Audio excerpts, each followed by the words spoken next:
Kyle Busch has an official new sponsor. Bristol may not return in 2024, and NASCAR could go international in 2024. What's going on, guys? It's Daniel, and welcome back to our video. We got time NASCAR and other motorsports stories discussed for today on the channel. Let's go ahead and just jump straight into those really quickly.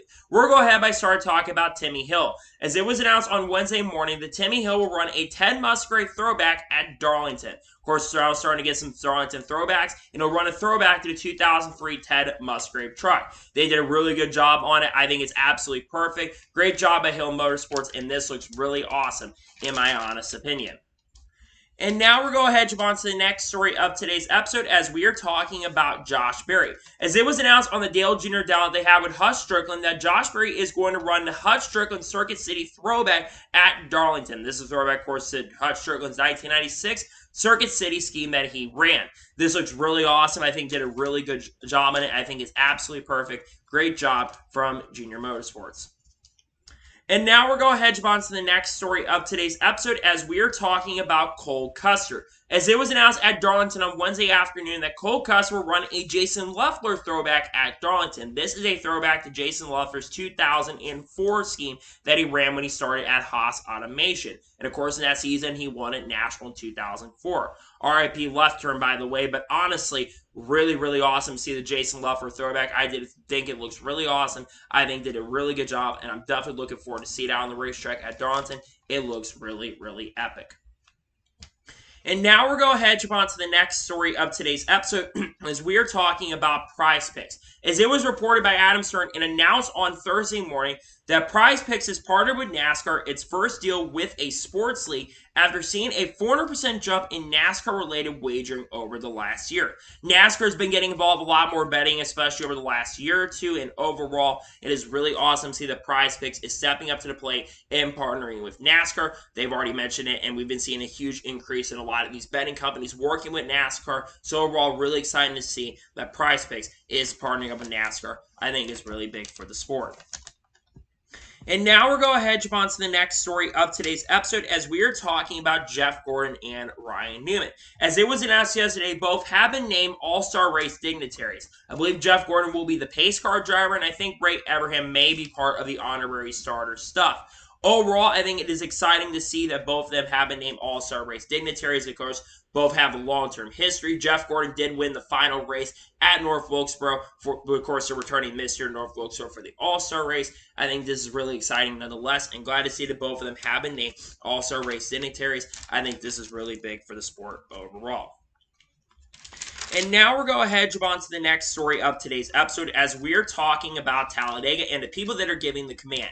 As it was announced on Wednesday, or actually Tuesday evening or Wednesday afternoon, that Donnie Allison, Bobby Allison, Red Farmer, who were originally part of the Alabama game, are going to be giving the command this weekend. I think it's really exciting to see that the original members of the Alabama game, that being those three who are basically going to be giving the command, I think it's really big and really awesome, and I'm excited to see that they will all be giving the command this weekend at Talladega. Pretty exciting stuff.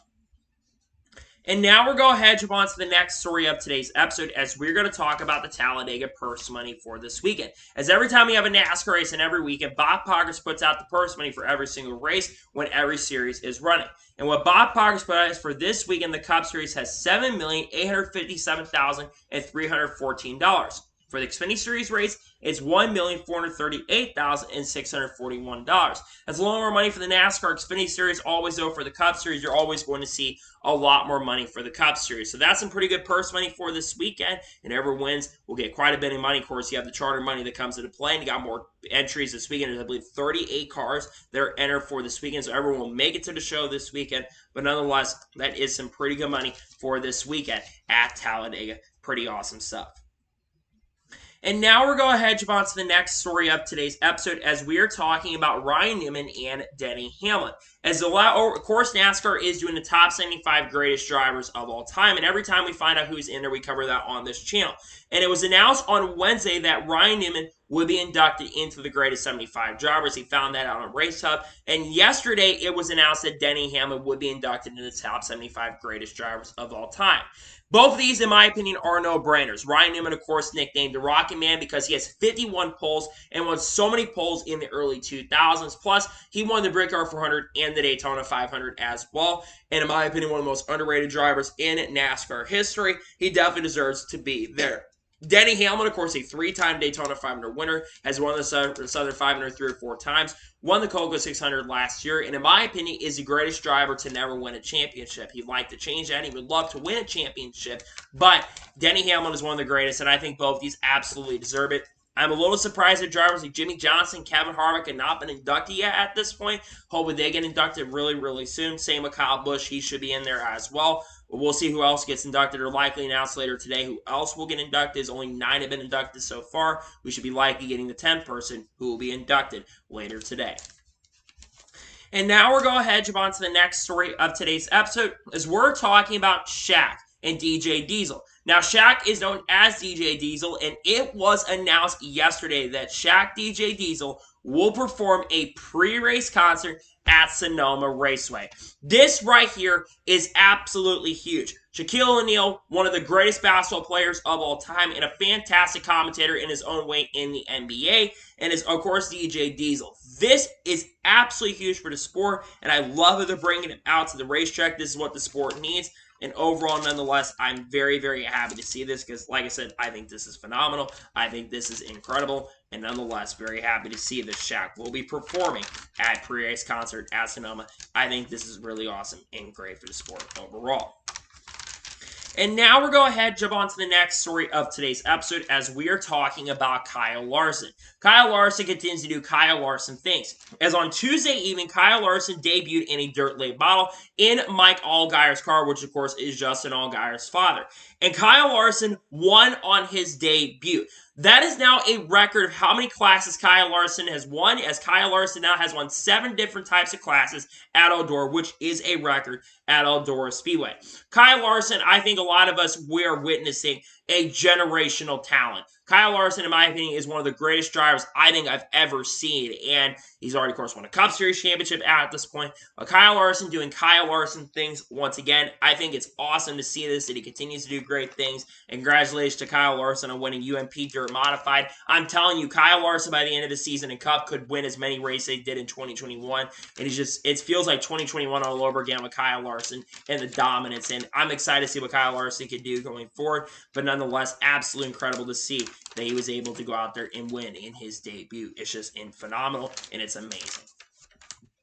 And now we're going ahead and jump on to the next story of today's episode, as we are talking about Able Motorsports. As it was officially announced this morning that Able Motorsports will enter the 2023 Indianapolis 500 with R.C. Anderson driving, and they will be the number 50. This confirms we will have bumping for this year's Indianapolis 500, as there are now officially 34 cars that are entered for the 2023 Indianapolis 500. R.C. Anderson has attempted to make the Indy 500 multiple times. I believe he attempted with Top Gun Racing last year. I don't think they made the show last year, if I'm not mistaken, but they will attempt to make the show this year. Able Motorsports will. Able Motorsports currently competes full-time in Indy Live, so they'll be jumping up to IndyCar, which is going to be a tough, tall task for them. And it's a last-minute entry, so it will be tough for them to get in the field. But I'm happy, nonetheless, to see that there is going to be bumping this year, because there have been some concerns about there being bumping or not being bumping this year. So I'm very happy to see at least we're going to get some bumping this year. I think it's going to be fun to watch, and nonetheless, very happy to see we'll have some bumping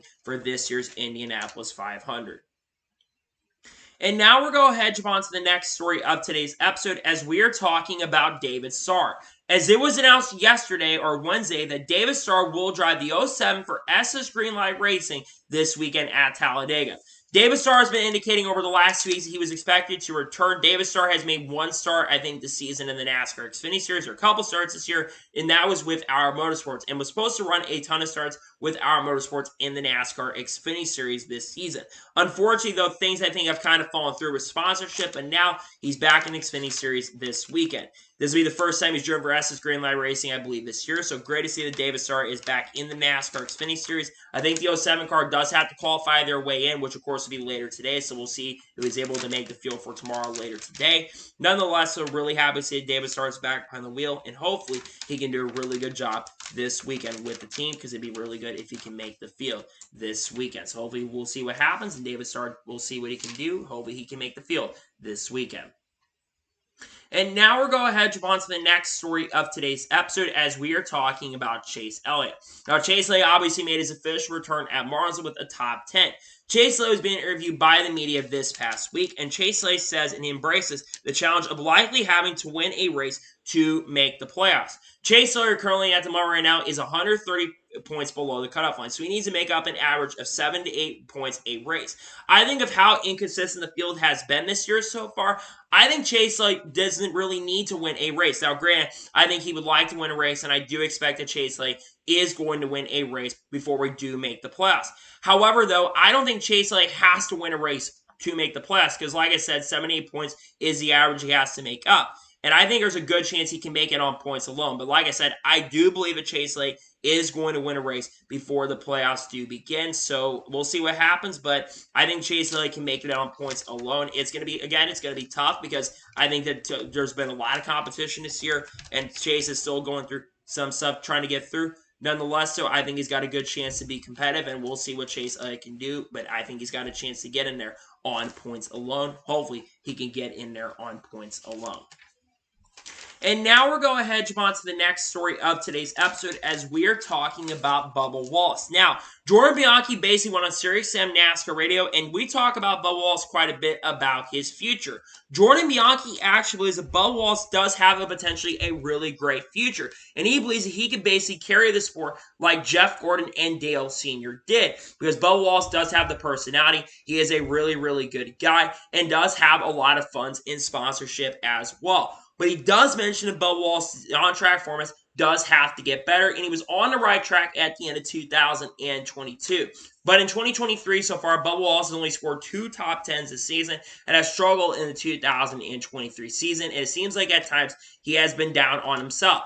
One thing about Beau Wallace, though, is I do believe that Beau Wallace can really carry the sport if he can get better out on the racetrack. He's only got 2 Career Cup Series victories at this point, and the one thing that Dale Sr. and Jeff Gordon had going for them is the fact that both of them basically, won a lot of races and championships as well. But I do believe Beau Wallace does have the potential to go on a lot of late-night talk shows. He's a funny guy overall, and I think he has a lot of respect from people, some respect from people in the garage. But nonetheless, I think Beau Wallace does have a bright future in the sport, and I think he could really help the sport grow on a long-term platform. So nonetheless, I think there's potential for that to happen. The question is, will that happen? That is to be determined. So hopefully it does potentially happen. I think if his performance can get better, I think it'd be great for the sport overall on a long-term platform. So we'll see what happens overall, but nonetheless, hopefully he can succeed long-term for the sport.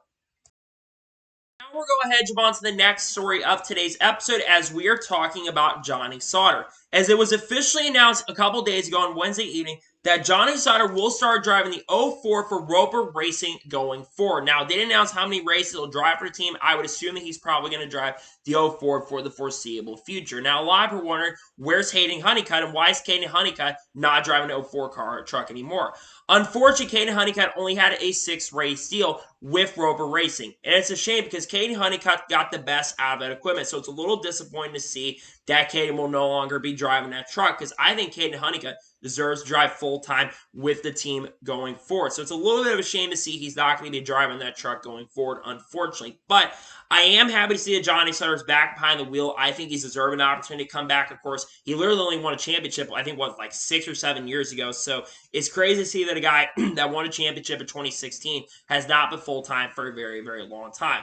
I'm not sure how Johnny Sauter is going to do with this team. I think the team does have potential to have some good runs, but I think Hayden Honeycutt was getting the best out of the equipment. I'm not so sure Johnny Sauter is going to get the best out of that equipment. Hopefully he can, though, and hopefully we can see him do really, really good with the team going forward. Nonetheless, happy to see that Johnny Sauter's back, but it's a shame that it will be at the expense of Hayden Honeycutt, who always got the best out of the equipment. It is disappointing to hear that he's not behind the wheel, but it is what it is. And now we're going ahead and jump on to the next story of today's episode as we're talking about Motorsports Games. Now, we've talked about Motorsports Games a lot on this channel, especially recently, but we've had a pretty big update that might be good, but might also be bad at the same time. As it was announced on Wednesday early morning, according to sources, and my straw put this out, that Dmitry Kosko is going to step down as the CEO of Motorsports Games. Stephen Hood, who had been the former CEO of Motorsports Games, basically will be back in the position as CEO of Motorsports Games. Now, this means Dimitri Koska will not be making the major decisions at the company. It means Stephen Hood will make the major decisions. One thing to note is that Dimitri Koska is not completely gone from the company. He is still going to be on the board of directors. Even with this move of Stephen Hood coming into the game, take over as CEO, I still do not trust this company in a lot of ways. And I don't even know, even with the changes here, I don't even know if we're going to get a game, to be honest. I would be skeptical, and to be honest, I think there's a lot of stuff going on behind the scenes, and I've got a very bad feeling that this company will be going down and will not be around on the long term. There's been rumors going around September 30th from other people. There's been a lot of rumors going on that front. I'll be honest, even with this move, I still think the future of Motorsports Games is very uncertain. I think very unlikely. And NASCAR and IndyCar need to do their part and get out of the licenses that they're currently in. I don't even think there's going to be an IndyCar game. I know they've delayed it to 2024, but I don't think there's going to be an IndyCar game. And I certainly never think there'll be another NASCAR game, at least for the foreseeable future, until we get a new company that comes into play. I think that things need to change over there quickly, and we'll see what happens. But nonetheless, I think the future of Motorsports Games, I think we're not going to see a game. Hopefully I'm wrong, but I don't think we're ever going to see a game from MSG ever again, in my honest opinion. I think there's no chance we're going to get a game from them. And now we're going to jump on to the next story of today's episode as we are talking about Kyle Busch. Now, Kyle Busch a couple weeks ago at Circuit Americas talking about Indy road course and gave his opinion on the Indianapolis road course. And he says that NASCAR should not be racing on the Indy road course. He says NASCAR should be racing on traditional Brickyard Oval. I actually 100% agree with Kyle Busch, honest. I believe that NASCAR should not be racing on the Indianapolis road course. Look, I get why they moved over to the Indianapolis road course. It made sense at the time. They wanted to add more road course to the schedule, and attendance had been really, really bad at the Indy Oval. But the Indy road course attendance was really not that great either. I know I've heard the numbers were like 60,000. I'm not entirely sure the numbers are accurate, but the numbers at the Indy road course had not been very, very good. And honestly, what's the point of racing at the Indianapolis Motor Speedway if we're not going to race on the traditional oval? I get why they wanted to have a different identity, but I personally agree with Kyle Busch. We should not be racing on the Indy road course. We should be racing on the Indy Oval 100%. And the fact that we're not is a little frustrating and is a little irritating. So I think we should not be racing on the Indy road course. Let's go back to the Indy Oval and race in 2024. I know some people say, well, the racing wasn't that good.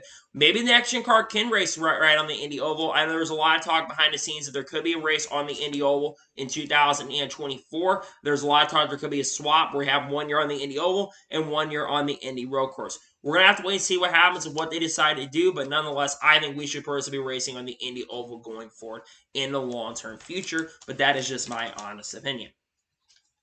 And now we're going to jump on to the next story of today's episode as we are talking about RFK Racing. As it was announced yesterday morning that RFK Racing has swapped pit crews with JTG Daugherty Racing, meaning that Ricky Stenhouse Jr.'s pit crew on the number 47 car will move over to Chris Buescher's number 17 pit crew. Now, one thing to know is that JTG Daugherty used to get their pit crews from Joe Gibbs Racing. I guess they switched over to RFK Racing going forward, and they have swapped their pit crews there with Chris Buescher. Now, JTG Daugherty Racing was not very happy about this, and they went on Sirius and NASCAR radio and basically said that they were supposed to have the pit crew pretty much for all year, and they felt like that they were kind of bamboozled the fact they've lost their pit crew going forward. I'll be honest, how many times has Ricky Stenhouse Jr. got shafted by RFK Racing? I feel like this is now the second or third time at least now that Ricky Stenhouse Jr. has been shafted in some shape or form from RFK Racing. Because remember, Ricky Stenhouse Jr. started his career at RFK, and now he's no longer driving at RFK, went over to JTG Daugherty, and now they lost their pit crew. And it's a shame, too, because JTG Daugherty has generally been doing really, really good this season. I think their pit crew has been a big factor in why they've been doing a really good job. The only thing that's not changing is the fueler on the number 17 car, but they really don't make a major factor on pit row. It is a little bit of shame, though, to see this. I don't blame RFK for being frustrated about it, because honestly, it is disappointing. Not RFK, I mean JTD being a little upset about it. Personally, I'd be upset, too, if I lost a pit crew that's really giving me a lot better performance out on the track. And it's disappointing to hear this news nonetheless, but in my opinion, I'm not entirely shocked or surprised they're making this move. They want to get the best pit crew, and you're under contract with them. You're going to have this kind of stuff happen. It's disappointing nonetheless, but it is what it is, and overall, it's disappointing to hear this news from RFK Racing. Brad Ossie's pit crew remains unchanged, but we see that Chris Buescher and Race Announce Juniors pickers have been swapped. And it's a little disappointing and it's a little unfortunate, but nonetheless, it is what it is. And now we're going to head on to the next story of today's episode as we're talking about Carson Ozbar. Now, we're going to talk about RCR and their penalty here later in this episode, but also we need to talk about Carson Ozbar because Carson Ozbar, there were a lot of people talking that Carson Ozbar should have received a penalty for his actions at Martinsville. Well, yesterday or Wednesday afternoon, it was announced that Carson Ozbar will not receive any additional penalties for his on-track actions at Martinsville. Now, during the NASCAR Truck Series race and Carson Ozbar had his actions, they had on him a 2-lap penalty, and this was due to the contact with Taylor Gray when he said he had a quote-unquote flat tire, which I think he did have a flat tire, but I think that flat tire was resulted from contact from Taylor Gray. Carson Ozbar also, in my opinion, I'll say this, I believe that he should have gotten at least a fine or some sort of points penalty for his actions at the racetrack. He literally right-reared Taylor Gray, and if Taylor Gray goes back up to the racetrack and clobbers a bunch of people, that could have caused a 10 or 15 car truck pileup, and that could have gotten a lot of trucks destroyed, especially with how tight budgets are this season. There were a lot of trucks in the middle of the pack that don't have as big of budgets as Nice Motorsports does, and yet he could have ended up destroying all those trucks. I think Carson Ozbar should have easily been handed at least a fine for sure, and maybe even a suspension for one race because this is not the first time even this season that Carson Ozbar has had on-track activity where he has ended up destroying cars out on the racetrack. You look back at last year where he basically right-reared Colby Howard down the straightaway and he hit the outside wall. I understand the short tracks are a lot slower, but I agree. It doesn't matter what type of track. Right-rear somebody down the straightaway is completely unacceptable in my honest opinion, and I think he should have easily been suspended or at least gotten a fine or even a points penalty for that because I think it's egregious, I think it's unacceptable, and he should have easily been penalized for that in my honest opinion. I'm surprised he didn't get a bigger penalty for that because in my opinion, he should have easily been handed a pretty big penalty for that, and yet I don't think he should have been penalized. I think he should have easily been penalized a lot more, and yet NASCAR decided not to take any action. I'm a little surprised they didn't give him more of a penalty. I get that they did penalize him in race, which is maybe the reason why they didn't penalize him further, but I do believe that Carson Ozbar should have been handed a bigger penalty, in my honest opinion. And now we're going to head on to the next story of today's episode as we're talking about Corey LaJoie versus Kyle Busch. Now, if you watched the NASCAR Cup Series race at Martinsville, you saw the incident between Corey LaJoie and Kyle Busch on the racetrack. Corey LaJoie basically had some contact, there was a little beef going on. Kyle Busch had been struggling a little bit in the NASCAR Cup race at Martinsville, and both of them were having contact out on the racetrack. Corey LaJoie went on his podcast, or basically went on Sirius XM NASCAR radio to talk about this contact, and he said that Corey LaJoie actually wanted to retaliate against Kyle Busch. And Corey LaJoie basically accused Kyle Busch of trying to bring out a caution to fix his car by trying to cut Corey LaJoie's tire down. Now, normally, you would think about this and there would be no big deal. But after what happened to Denny Hamlin, where Denny Hamlin got a 25-point penalty and a $50,000 fine, I would not be entirely shocked or surprised if Corey LaJoie does get some sort of penalty next week. Will NASCAR penalize him? I'm not entirely sure. And personally, I don't think Corey LaJoie should be penalized. But if you want consistency and fairness, does Corey LaJoie get a penalty for the incident? Maybe, for basically admitting that he wanted to retaliate. He probably should honestly maybe get a penalty for it, especially if we're going to penalize Denny Hamlin, because in my opinion, Denny Hamlin shouldn't even gotten a penalty for that. But if you're going to admit that you try to retaliate, shouldn't you get a penalty? Because remember, NASCAR basically said we penalize him for this. I would not be entirely shocked or surprised if we do see a penalty come the way of Corey LaJoie. I don't think it should be penalized personally, but again, if you want consistency, and if you want fairness, you do got to penalize Corey LaJoie. If you're going to penalize Denny Hamlin for the incident, you got to penalize Corey LaJoie if you want to be consistent and you want to be fair. But I'll be honest, I don't think that they're going to be fair. I don't think Corey LaJoie is going to get a penalty. I don't think it's BS. I personally don't think he should. But if you want to be consistent, you got to penalize him. But I personally don't think that NASCAR is going to touch him, and I don't think they are going to penalize him for the incident. We'll see what happens, but nonetheless, I don't think that we'll see a penalty for Corey LaJoie, but he may get a penalty. We'll have to wait and see what happens.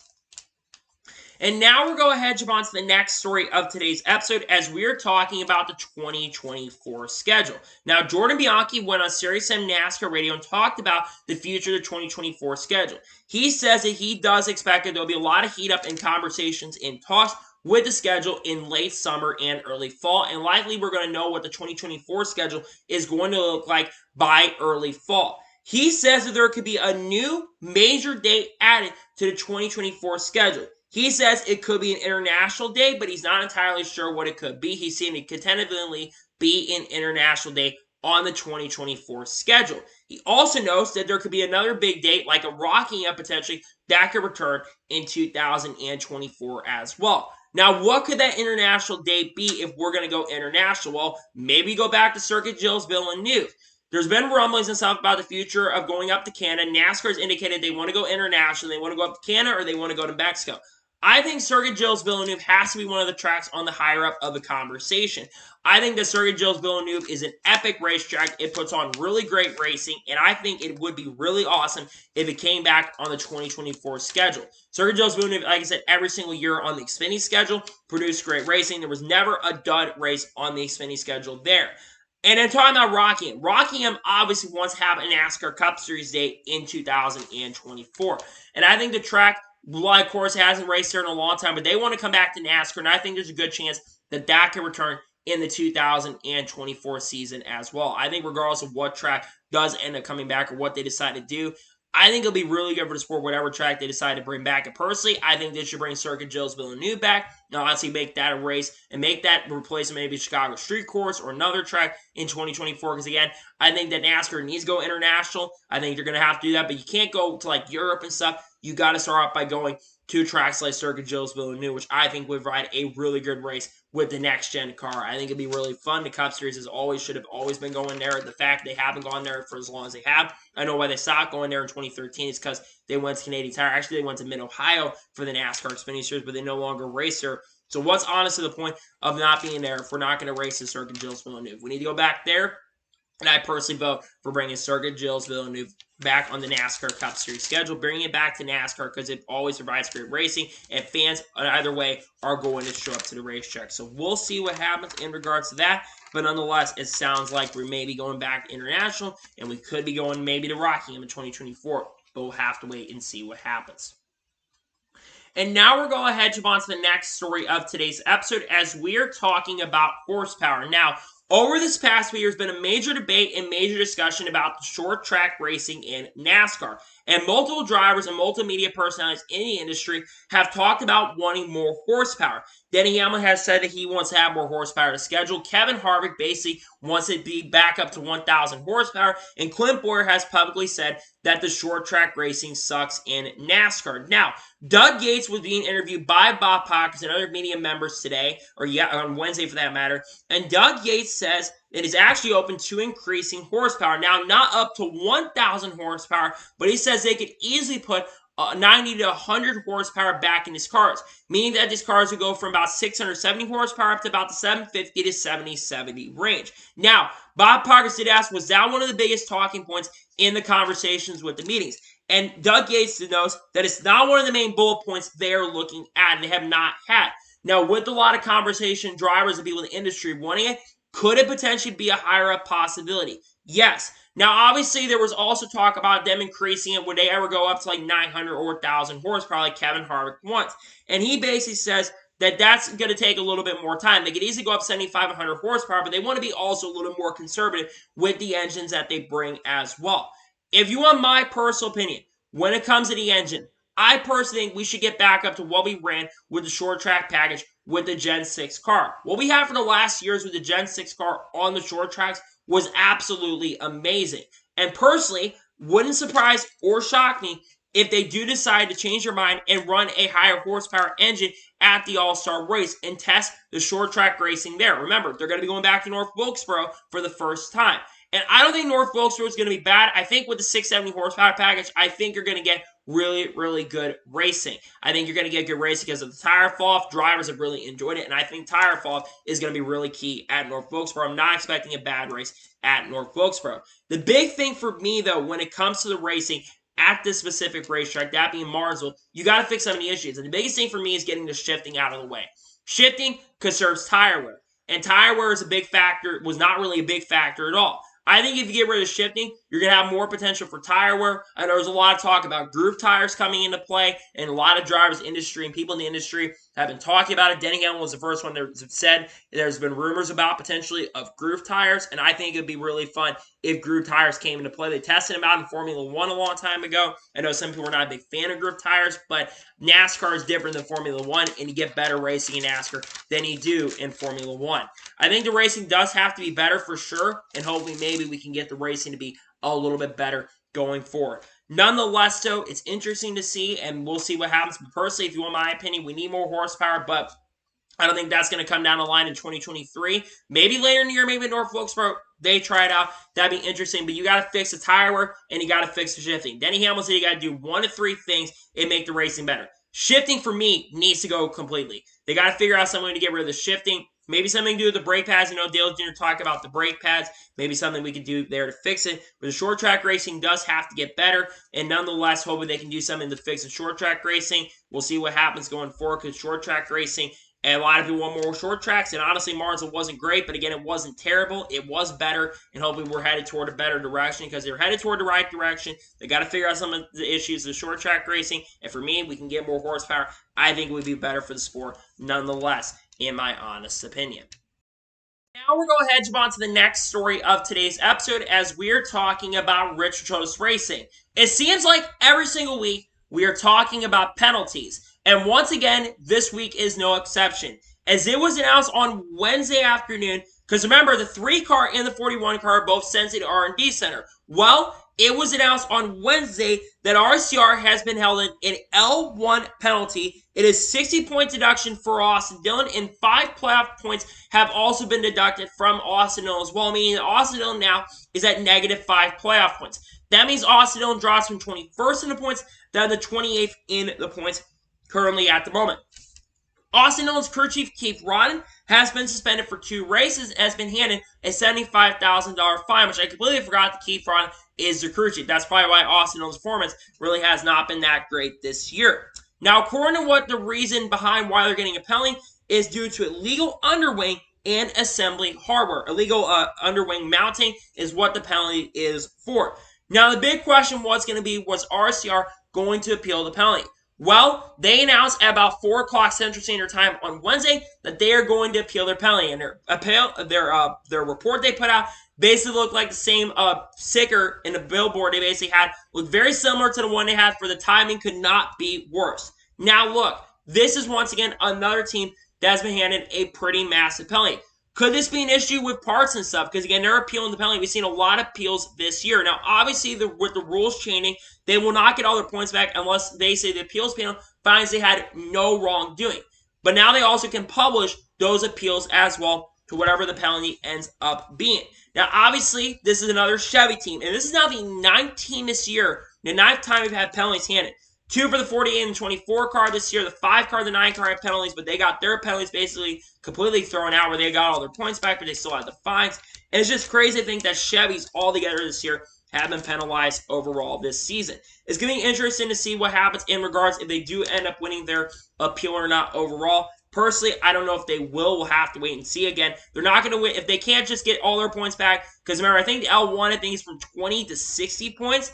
Or 20-75, so they go, I think, down to 20 or 25 points, which would be better for Austin Dillon, in all honesty. Again, they've not announced when the appeal date is going to be. We're likely to find that out in the coming weeks. It likely won't be released for the next week or 2, but nonetheless, we'll find out if they do get penalties. Again, when we talk about the 41 car did pass the R&D Center. Because remember, the R&D, they say random inspection, which, again, it's really not random anymore when it comes to the R&D Center. If your car is getting sent to the R&D Center, NASCAR suspects something, and you're likely going to get a pretty big penalty there. We'll see what happens. We'll see if they end up winning their appeal. We'll have to wait and see, and we'll see if they end up winning. It's interesting to see, though, how many penalties we have. It seems like every week we're getting a penalty. I think 6 out of the 9 races we've ran, the 6 out of 9 points paying races we ran, we've had some sort of penalty. So I'm expecting a couple cars sent to the R&D Center, and I'm expecting on Wednesday that a team is going to be handed a pretty massive penalty.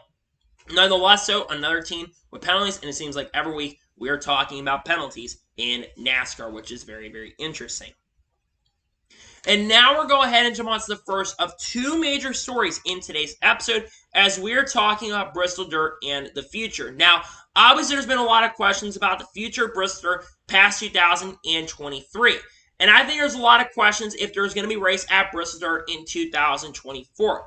Well, Jordan Bianchi believes that the future of Bristol is uncertain, and he believes that NASCAR will not be racing on dirt in 2024 and believes that NASCAR is going to return to the concrete for the spring race in 2024. Now, obviously, one of the biggest things is that there's a lot of uncertainty. A lot of fans are fans of it, and you got other side of fans that are not big fans of Bristol Dirt. And drivers are also split. Beau Wallace and Kyle Larson have publicly said that NASCAR should not be racing at Bristol Dirt and really should not be racing on dirt in general. Meanwhile, you have drivers like Chase Briscoe, Austin Dillon, and Christopher Bell who have become around and been fans of Bristol Dirt. Also, Braggs Aussie's also against Bristol Dirt as well.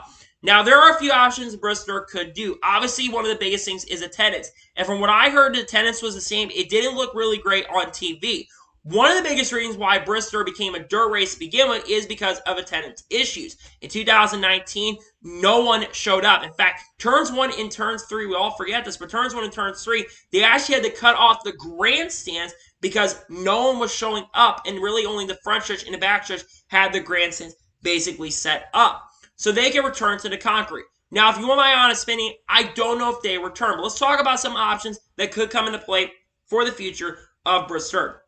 Option number 1, they return to Bristol Dirt in 2024. They keep running on traditional Easter weekend, but that's going to be a little earlier in the year, and that's going to be, I believe, in late March.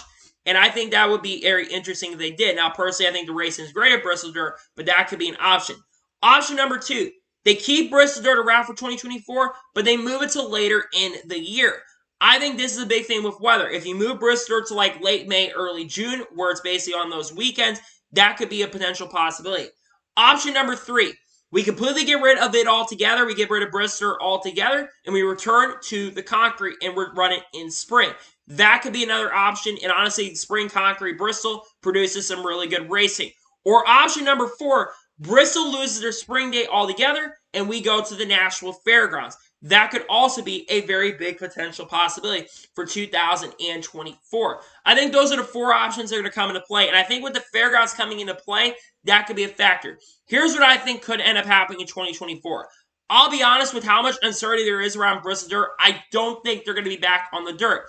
And it's a shame, too, because I think the racing at Bristol Dirt this year, especially in 2023, not for the Truck Series, but for the Cup Series, I think it produces some really, really awesome and really exciting and fun racing. Yes, there were not a lot of leaders, but the racing behind the leaders was always really, really good, and I enjoyed it. And honestly, the Bristol Dirt race, hot take, was better than this fall race in 2022. I'll say that much. I think, even though I think this year's fall race in Bristol is going to be really, really good. I think they're not going to be racing, though, at Bristol Dirt. And I think they're going to try to experiment and move Bristol back to the concrete for a spring day and move it to a little bit later in the year where the weather is a lot better. I don't think NASCAR is going to keep doing it. SMI also has kind of said publicly they're really still uncertain. The fact because for the previous 2 years, they announced that they were renewing.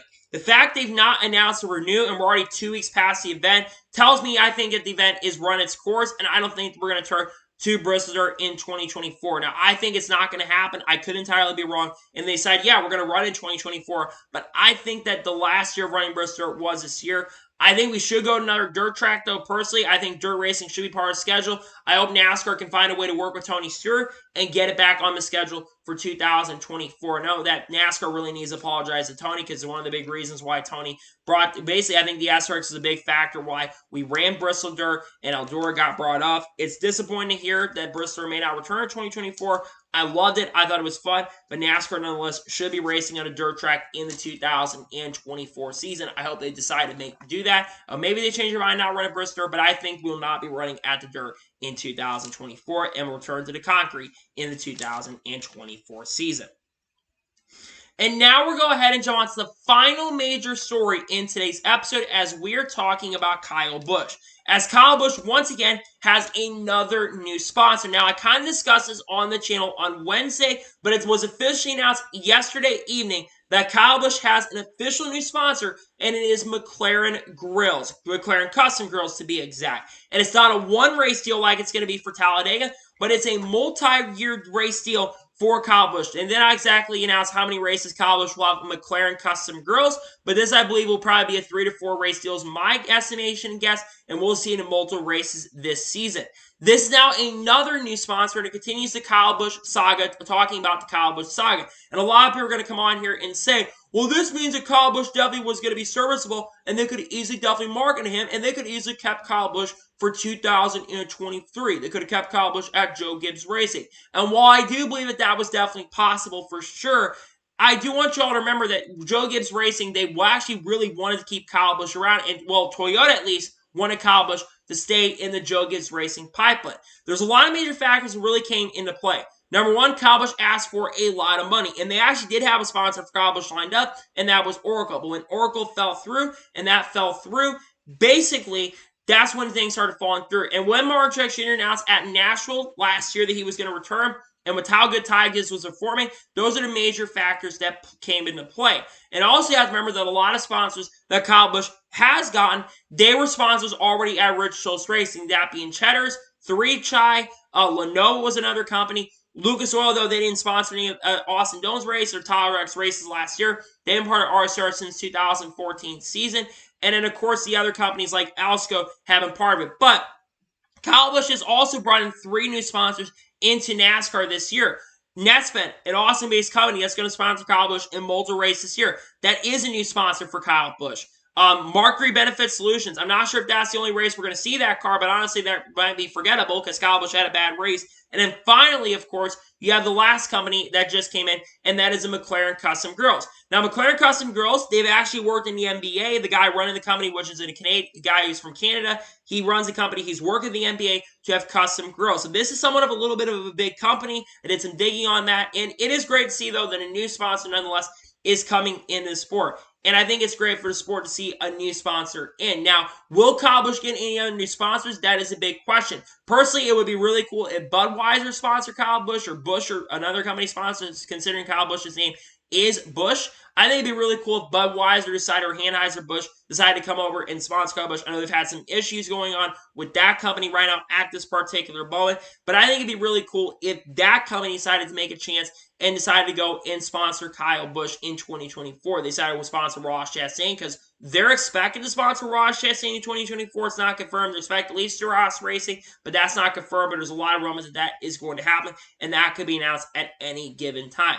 Wouldn't it be cool, though, if Budweiser jumped over to Rich Schultz Racing and sponsored Kyle Busch in 2024, and Kyle Busch was able to find a way for them to skirt the lines and get a red A Bud. Man, Teresa would definitely be very, very unhappy about that. She might sue Rich Schultz Racing, but honestly, they would probably end up winning the lawsuit, even though Teresa Earnhardt, who is the Wicked Witch of the South, would probably be a little bit upset. That being said, though, it is great to see Kyle Busch is getting new sponsors, seems like every single week. I think this is now the 8 different companies that sponsor Kyle Busch in 2023. And like I said, I am very happy to see that Kyle Busch does once again have another new sponsor. Will Kyle Busch get any other new sponsors? For me, I would love to see Roddy Energy have a primary sponsor in the Cup Series. I know they're more of entitlement, and of course, Kyle Busch owns that company, but I do believe it would be really good for the sport and great if Kyle Busch did decide to bring Roddy Energy as a sponsor for his Cup car. I thought they sponsored him in the Truck Series, but Zaris has sponsored Kyle Busch in all the truck races. I wish they maybe sponsored Xfinity, and I think it'd be really cool if Roddy Energy did sponsor Kyle, because of course it is Kyle's energy drink company, and I think it'd be really cool if they did sponsor Kyle Busch. Nonetheless, so happy to see Kyle Busch does have a new sponsor for this upcoming weekend at Talladega, and it will be sponsored for multiple races this year. Great to see a new company. Some people thought it'd be a Formula One team sponsor, Kyle. It's not a Formula One team. It's just a Custom Girls company. It's just coincidentally the same last name. So don't get your hopes up that it's McLaren sponsor Kyle Busch, but maybe this could lead Kyle Busch to a McLaren ride in Indy 500. I know Kyle Busch wants to run the Indy 500, so maybe that could lead to that. I'm not entirely sure, but nonetheless, great to see that Kyle Busch does have a new sponsor. So, that is for today's NASCAR news and motorsports news video. I want to thank you guys for watching. Please subscribe to the channel. Notifications on so if I win a video does go live on my channel. Follow me on Twitter, Facebook, Instagram, and so my Patreon as well. Links description below that, and comment your thoughts below on today's video. Are you happy that Kyle Busch got new sponsors? Let me know your thoughts in the comments below. And what are your thoughts about Bristol Dirt, and do you think it'll return in 2024? Let me know your thoughts in the comments below.